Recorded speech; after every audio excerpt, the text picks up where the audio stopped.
Hello, this is awkward.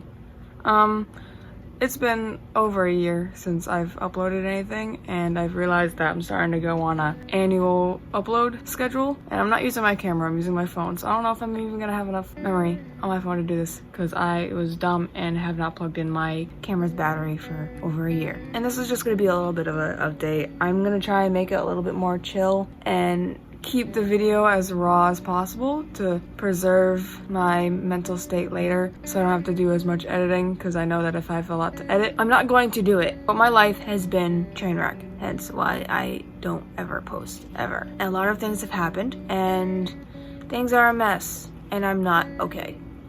I stopped going to school because of COVID originally, and I was on the verge of flunking out. I was gonna try and go back this fall, but I don't think I'm going to. I might give up on that because all I have left are my math classes and a couple of sciences, and I was in college for 5 years to get my associate's degree, which is supposed to be 2 years, and it's just for a liberal arts degree, so I don't know if that's worth it, because you can't really do anything with a liberal arts associate's degree because it's just more high school that you pay for, and I was doing it since 2017 when I graduated high school. I thought I knew what I was doing when I turned this on, but now I don't, which is not new. That's always been kind of a thing throughout my entire YouTube life, I suppose. I usually write a little plan, and I didn't, but I do have one from when I was gonna make a video a year ago.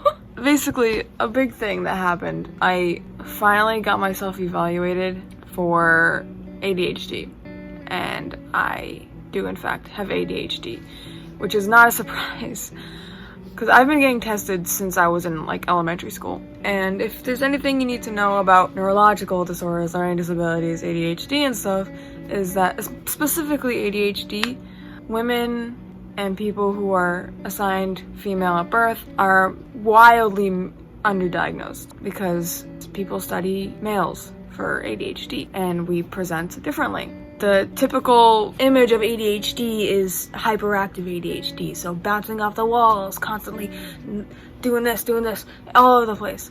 And AFAB people are more inattentive, which is like what I have.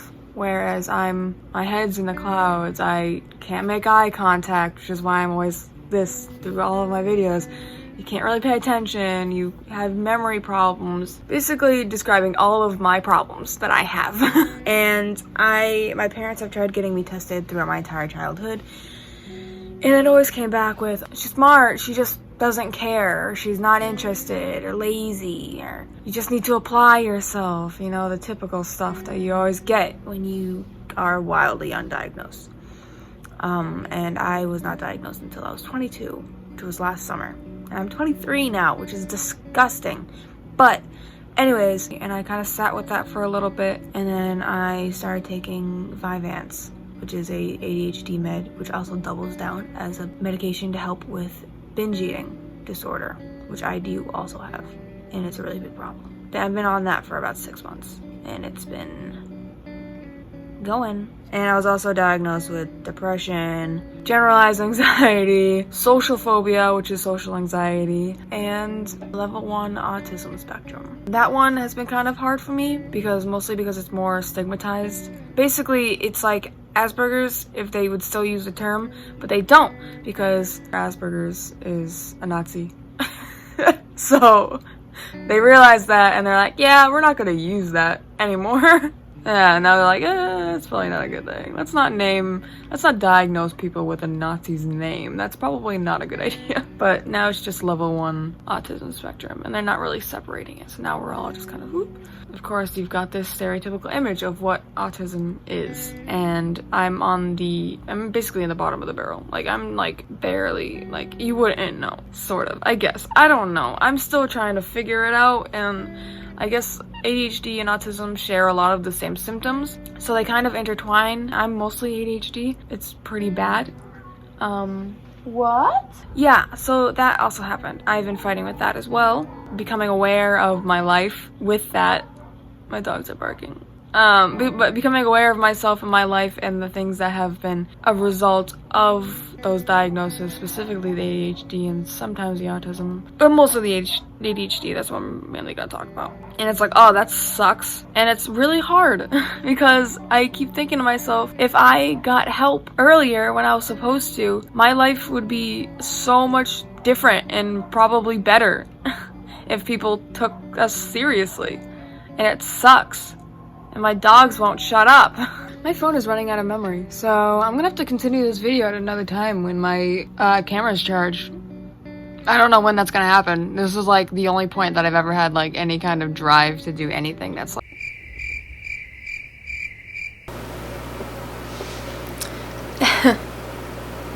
So this is awkward. It's a month later from that last clip. I had to charge my camera battery and lost the motivation. I look different. My hair is, it's just my hair. My hair is just a different color. I'm really serving M&J vibes, and I'm appropriately wearing a Spider-Man shirt, so it all comes together. So I do have ADHD, and it is a constant struggle. I don't want to talk too much about the autism, mainly because I'm still trying to learn, and I don't want to talk as if I know what I'm talking about, because I don't. And it's also a bit of a smaller aspect of my diagnosis, and I don't really want to make that the whole thing, especially considering that the whole thing is ADHD. So as I was saying before, I was getting tested multiple times throughout my entire childhood. They were mostly doing IQ type testings, and you see, the thing is, ADHD has nothing to do with IQ because it's not a knowledge thing. It has to do with dopamine and being able to gain enough stimulation to be able to create that dopamine. If I get any information wrong, like, definitely correct me. I don't want to live with the wrong information and spreading that information. But how I basically understand it, the body uses both physical and mental, visuals, various different types of stimulation to create dopamine.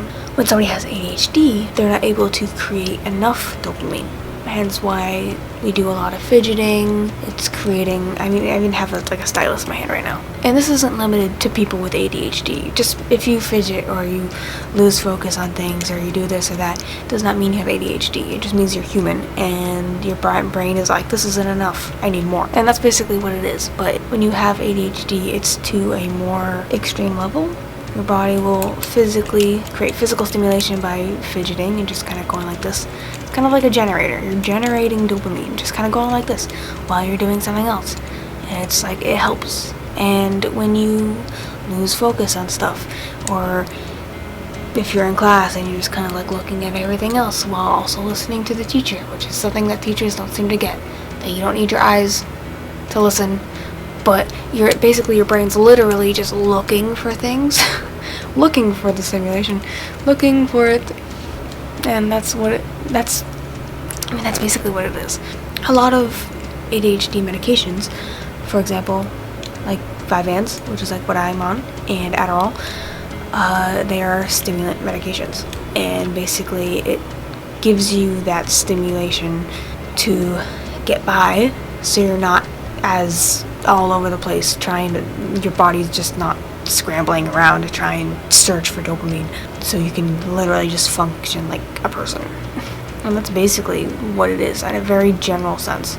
There's a lot of other things that have to come with it other than that, like overstimulation and sensory overload. It also affects social stuff, like being able to understand social cues and social processing and being able to process information that's in front of you or information that you hear, and it's just your brain's like, oh, all the time.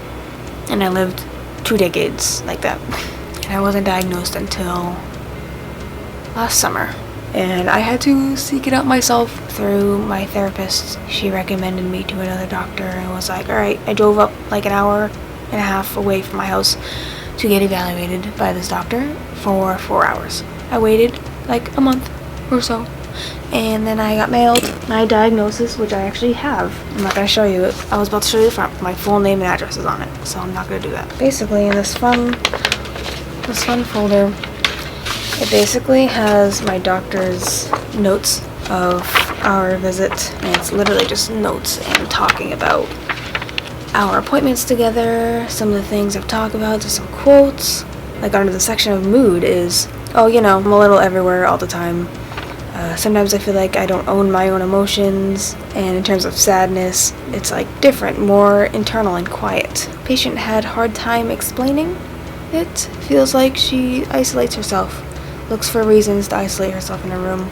Yeah, talks about my anxiety, my social functioning, problems adapting to change, problems with transitions, difficulty parting with objects, nonverbal communication patterns, establishment of relationships. And then we've got like statistics on my evaluations. These are kind of hard to read. I don't really understand it fully. She's considered high functioning in the autism department, in the sense that she has average intellect and does not require substantial or greater support. Social anxiety disorder, generalized anxiety disorder, major depressive disorder. So I've got my actual diagnoses at the top. Autism spectrum disorder level 1, ADHD predominantly, inattentive presentation, social anxiety disorder, generalized anxiety disorder, major depressive disorder, single episode. I don't know what the single episode means. So that's a big factor in my life at the moment. When was this?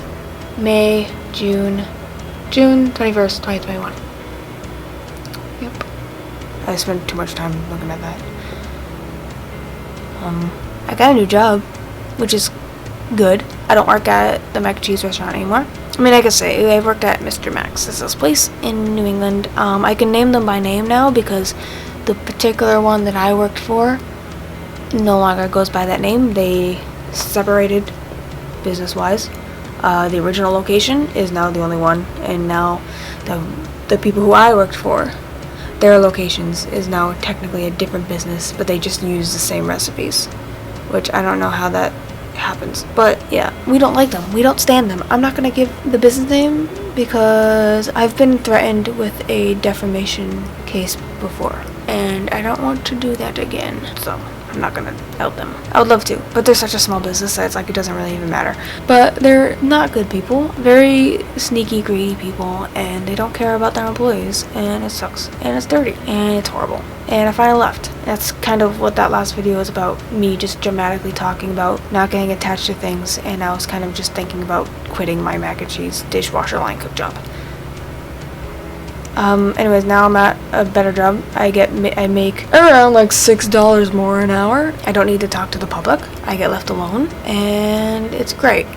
Except the fact that I have to work every single day, and I don't really have much of a choice to do otherwise. That's the one thing that sucks. I basically work like a 9 to 5, but it's not a 9 to 5. It's second shift, so it's not 9 to 5. And I just work every day, just have 2 days to recharge for another 5 days, and I've been doing that for a year now. But the job itself is fine, and it's chill, and we're vibing, and I get paid well, and I get benefits, and I get a 401k, and I get earned time, and paid PTO, and I'm not constantly being put down by old men who see me as a lesser human, so that's good. I think that's a win. I think that's a win. And now I have an actual income. Even though I'm working paycheck by paycheck, that's just kind of how it is in this country. You work paycheck by paycheck until you physically can't do it anymore, and then you go broke and then you die. That's the American dream. That's how it is. And if you don't agree with it, then that means you are a socialist, communist Nazi. In the eyes of Nazis. Oh, I quit school before I could even enroll in school. And that's a whole other thing within itself. I would have had to retake my placement tests because I was out of school for so long that they kind of like kicked me, so I would have to like re-enroll. So I'd have to take my placement tests again. And I got a 50 on it, like straight out of high school. And I was barely even able to even take any math classes, so I didn't. And now it's 5 years later, and there was no way that I could reteach myself 12 years worth of math when I couldn't even pass the first time straight out of high school. So, and it was all math classes, so there was a chance I could take my test and fail and not be able to take any math classes and then not finish school. So I'm like, you know what, I'm just like not gonna do that. I would rather not pay for that depression while I'm currently in a really deep depression and just kind of make myself broke and even more miserable than I already am. That's where we're at with that. I am not in school, and I no longer know how to add and subtract fractions. It sucks. It's depressing, but I'm trying my best. This is my little drop-in update for right now. Oh, actually, I got one thing I want to show you. So I've been really into tarot cards lately. I live in New England, right? And what thing is in New England? Salem, Massachusetts. So we went to Salem, and my friend got me my first ever tarot deck. She got me this deck. I didn't use them right away because I didn't really know a lot about tarot. The cards don't have their usual images on them, but they're very nice. The edges are very soft, and they're a bit smaller for my tiny hands. So it's very convenient. I keep them in a little box with crystals in it to start me off with learning tarot. And I'm a very casual person when it comes to this stuff. Like, I'm not deep in the community, and I don't practice this stuff constantly. But I got myself a basic deck with all the main original cards and illustrations and whatnot, and I was practicing with this deck for a while. My only issue is that it's significantly bigger than my other deck, so I can't really grab onto them very easy, and it's kind of sad, and it hurts my fingers a lot. But these are very good with learning just any of the basic original set of cards, and I learned a lot with these ones. Anyways, look at this little worm, this slug, look at it, isn't that cute? I'm getting very distracted, and I need to stop because I've been recording for 25 minutes. Well, yeah, my brain is funky. I never got the help that I needed when I needed it, so now my brain's a little bit more funky than it would have been if I got that help that I needed. If you are concerned that you might have ADHD, or autism, or OCD, or borderline personality disorder, or any kind of other disorder, or neurological disability of some sort, don't be afraid to get tested or evaluated, because sooner is better than later. And I don't want other people to be in the situation that I am in and was in, where my life was kind of set up to fail, and it's just now a lot more difficult for me now in my adult age in life. So thank you for watching my yearly video that I seem to now be doing. Thank you for watching. If any of you are actually like sticking around still, I appreciate you. Those of you who are still subscribed to me and still think about my existence every once in a while, I appreciate you very much. And I'm sorry if I've been talking very low this entire video. I'm not home alone. My whole family's home, and I just don't want to be heard because YouTube is a dirty secret that I've been doing since I was 12. Literally for like 10 years or so. A little over 10 years that everybody already knows about, but it's still embarrassing. Anyways, thank you for watching. Leave a like and a comment, whatever you want to do. Ding the bell so you can get a yearly notification of my existence. Ding. I'll see you whenever I see you. Keep smiling. Goodbye.